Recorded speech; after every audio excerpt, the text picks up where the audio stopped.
Niye bizim gençlerin ekseriyyəti Avropalaşır? Yəqin onlar serialla böyüyür, formalaşır.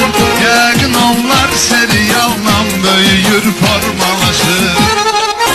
Niyə mənim qırmızı diplomlu evimdə toz basır?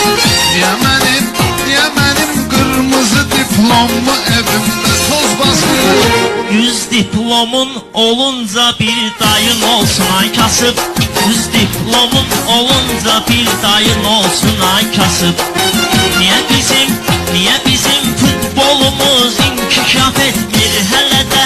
Niye bizim futbolumuz inkişaf etmir hələ də? Nə qədər Bertu Fox var gedəcəkdir belə də. Nə qədər Bertu Fox var gedəcək